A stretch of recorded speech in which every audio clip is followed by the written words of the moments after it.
Pour vous aider à préparer cela au mieux et à vous structurer au mieux, nous pouvons identifier dans les approches d'art oratoire, et c'est relativement accepté par tous les experts du sujet, 3 clés qui sont importantes et qui vous permettent d'optimiser au mieux et de travailler au mieux vos discours. Ces 3 clés vous permettent finalement d'aborder l'art oratoire comme un projet artistique à part entière en 3 dimensions qui sont le projet plutôt relationnel avec votre public de manière directe ou indirecte, le projet qui soit plutôt musical et le projet physique. Nous allons les détailler ensemble maintenant au travers finalement de 3 dimensions de votre personne et de votre personnage qui vont être importantes et que vous allez pouvoir travailler. Il s'agit là des techniques qui sont axées sur votre regard, sur votre voix et sur votre corps. 3 éléments fondamentaux que vous devez maîtriser et que vous devez travailler. Le reste, c'est votre authenticité, ça va être votre spontanéité. Si vous travaillez ces éléments fondamentaux, vous verrez que finalement le discours s'installera de lui-même et vous vous retrouverez dans une approche tout à fait naturelle et sincère avec votre public. Commençons par la première question, la question du regard. Le regard, c'est ces contacts permanents que vous pouvez avoir avec votre public si vous êtes ou si vous avez la chance d'être dans le cadre d'une présentation en direct. Vous allez donc systématiquement vous installer dans un système de contact permanent avec votre public qui est assez particulier. Vous avez une vision d'ensemble évidemment de la salle face à laquelle vous vous trouvez, mais vous ne pouvez jamais regarder toutes les personnes en une seule fois. L'orateur va donc installer une relation très singulière entre lui et chacune des personnes qui se trouvent dans son public. Évidemment, il ne peut pas peut-être regarder tout le monde en permanence, cela va de soi, et donc vous allez simplement regarder personnes différentes sans décider forcément de regarder cette personne-là plutôt que cette personne-là. Vous êtes dans un système de tirage tout à fait aléatoire de votre regard. C'est un sondage, si vous voulez, qui va se faire au hasard systématiquement. Mais cela va vous permettre de construire, ou votre cerveau va pouvoir en tout cas construire, pendant que vous vous exprimez, une image plus ou moins précise du public qui se trouve face à vous ou avec vous dans cette pièce. Votre cerveau va identifier avec chaque contact visuel que vous allez pouvoir avoir avec les personnes dans le public, une moyenne finalement de ce public et va donc vous donner en permanence des informations qui vont vous permettre d'analyser le public tout en vous exprimant.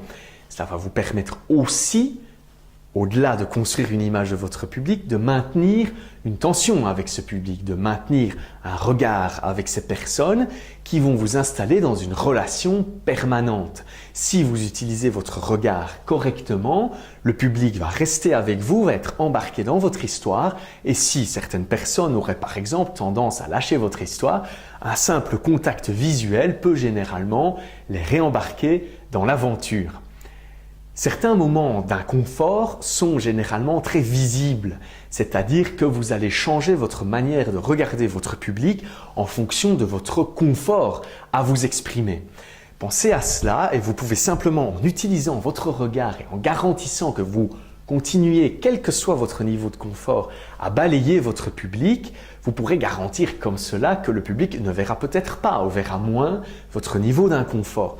Ça peut être aussi de la peur, mais pensez en tout cas en cas de peur ou de stress à ne pas regarder vos pieds ou les murs, mais plutôt de regarder les personnes qui se trouvent en face de vous. C'est pour elles que vous êtes là. Elles ne sont pas dangereuses, elles sont surtout une opportunité pour vous.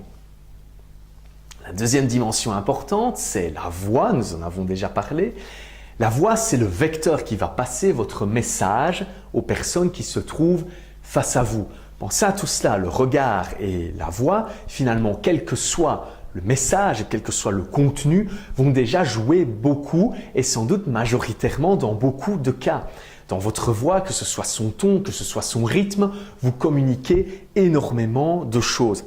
Gardez cela en tête, essayez de travailler votre voix pour qu'elle sonne bien, pour qu'elle sonne juste. Votre voix est un instrument et comme tout instrument, elle est musicale et elle doit être harmonique, c'est-à-dire qu'elle doit être tout simplement agréable à entendre. Il est possible que certaines voix sonnent faux, comme pour un instrument. Ça n'est pas grave, travaillez cela. Il existe de nombreux exercices de travail de la voix qui vous permettront d'être tout simplement plus agréable à écouter. Enfin, forcément, à travers votre voix, vous allez communiquer bien plus que des mots que vous allez choisir avec votre public. Vous allez aussi communiquer cette émotion dont nous parlions auparavant, mais aussi tout votre enthousiasme, toute votre motivation et toute votre passion. Pensez à cela, si vous vous exprimez par rapport à un sujet que vous maîtrisez peu ou qui ne vous passionne pas forcément, ça va être beaucoup plus difficile de transmettre cet enthousiasme et de transmettre cette passion à votre public.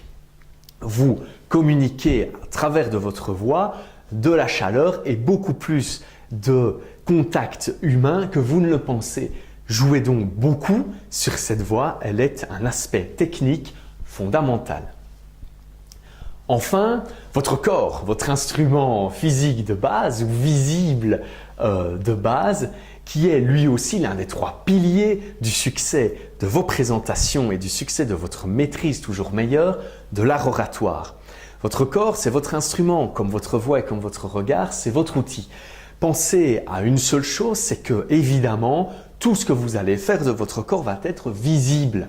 Ce qui veut dire que vous devez le réfléchir, le préparer et le travailler en gardant une chose en tête principalement, c'est l'aspect de verticalité qui fait relativement au consensus. C'est-à-dire que vous devez penser en permanence à vous tenir droit. Vous devez avoir le dos droit et vous enverrez comme ça une série de messages très positifs à votre audience qui sont notamment des messages d'ouverture, de sécurité et simplement vous montrerez que vous êtes bien installé dans votre discours et vous susciterez beaucoup plus facilement la confiance et la crédibilité. Imaginez-vous simplement que vous êtes coincé entre vos pieds sur terre et votre tête au ciel et que vous devez faire le lien entre les deux, restez vertical et tenez-vous droit, que ce soit debout ou que ce soit par exemple assis. Pensez à ces aspects de verticalité et de ne pas simplement vous avachir ou avoir l'air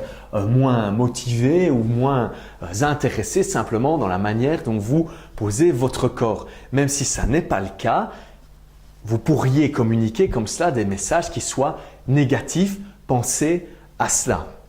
Pour vous exercer à cet aspect de verticalité, il existe un exercice relativement connu qui est simplement de pratiquer votre discours avec un livre posé sur la tête. Si vous avez un livre sur la tête, forcément, vous n'aurez pas le choix de vous tenir beaucoup plus droit pour éviter simplement qu'il tombe.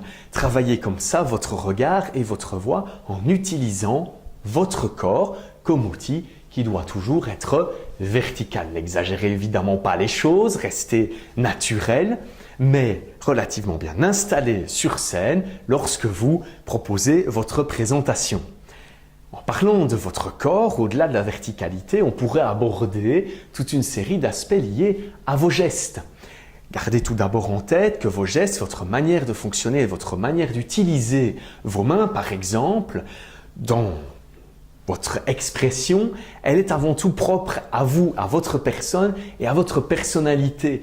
N'essayez donc pas de la changer fondamentalement et restez dans une approche naturelle de vos gestes.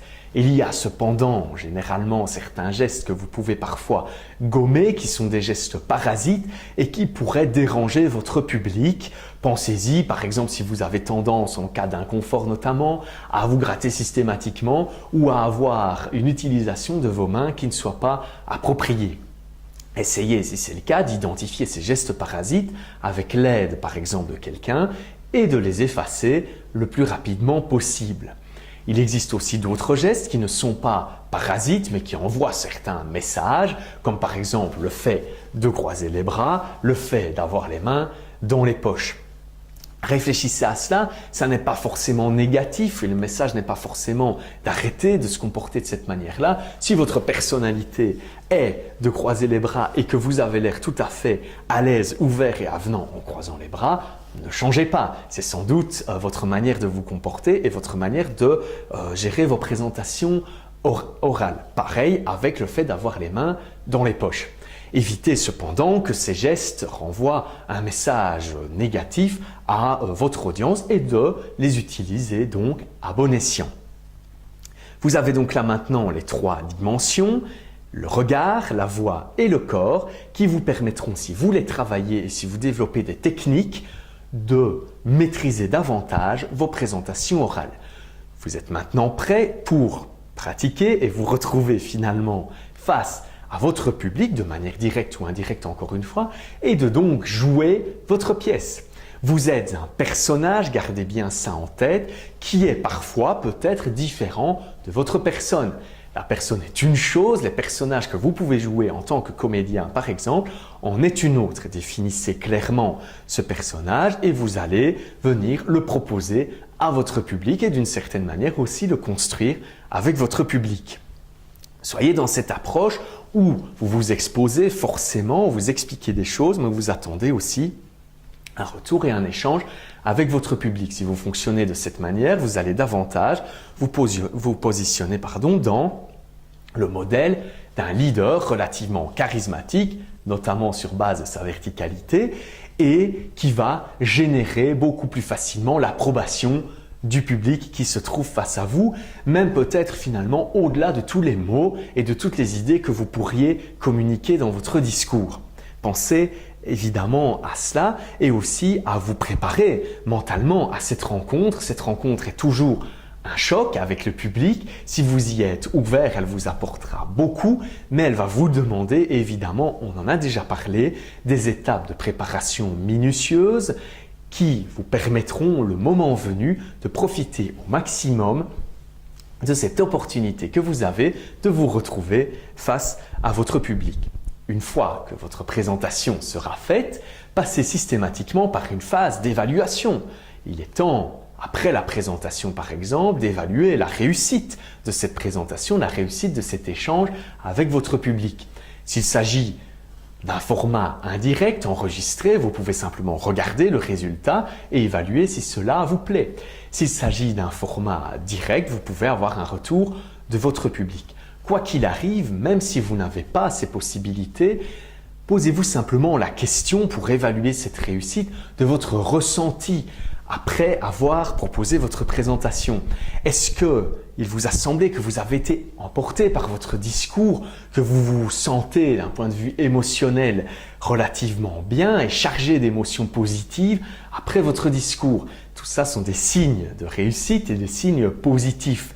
Vous vous êtes peut-être aussi rendu compte que pendant votre discours, vous avez complètement changé votre manière de le présenter ou peut-être juste en partie. Certains mots nouveaux, certaines idées nouvelles peuvent aussi arriver et vous vous rendez compte alors que vous avez réinventé votre discours avec votre public ou simplement que le fait de l'exercice oral et de la pratique orale vous a permis d'améliorer votre message et la manière de le transmettre.